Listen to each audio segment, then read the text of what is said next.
ngo niho havaga abanyenkota barenze お前たちに話がある。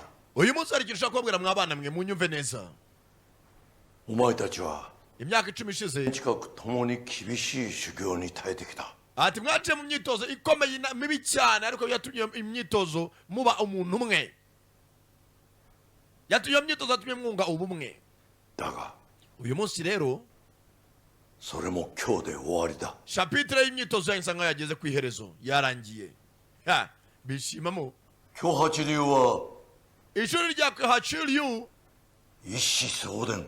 rigomba kugira umuragwa umwe cyangwa se umuyobozi umwe 継承者の席は usibye ko wagomba kuva muri mwe uwo nguwo uzasigara ayoboye rino shuri 一つだけ。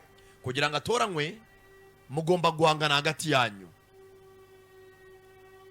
殺し合え。 kandi mugahangana mwicana bivuze ngo barindwi barapfa umwe usigara niwe uzayobora rino shuri 南になった時に開始だ。 ejo izuba ritararenga muzatangira kurwana お題であることは忘れ。 muzarwana ijoro ryose bujya gucya batoranyije mu umwe mugomba kwibagirwa ko hano muri abavandimwe 逃げ出すことは許されん。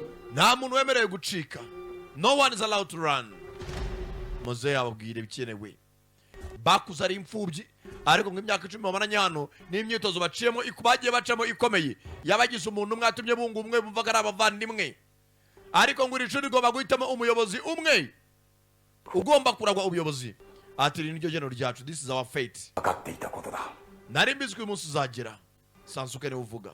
みんなで山を降りてさ、 ese ubu kuko nta hantu umuntu yajya ところで隠れて暮らそうよ。 twacikiye mu misozi wenda aho batadukurikirana みんな一緒だったら。 ダメだ。 nayabyo ntabwo bishoboka.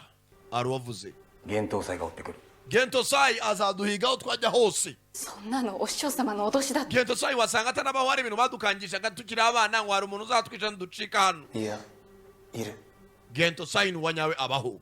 昔 ari hano hanze mu mashyamba naho tuzacikira. 出しているところを見たことがある。 hari igihe namubonye arimo aravugana na master. sinamubonye mu maso ariko nigeze kumwumva ni Sansuke uvuga. あれは化け物だ。 atukuru namubonye nta nubwo ari umuntu usanzwe ari inyamaswa. 今日八流の技を身に宿した時からこの日が来ることは分かった。 yajyaga avuga ati umwana uzategereza inzira yamuvana hano. ibyo ntacyo bimaze muri kuvuga. 宿命。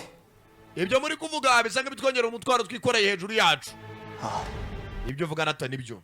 tugabanya amagambo tubwiwe ari kirenga gatoya. nawe ufite amahitamo usibye kwicana.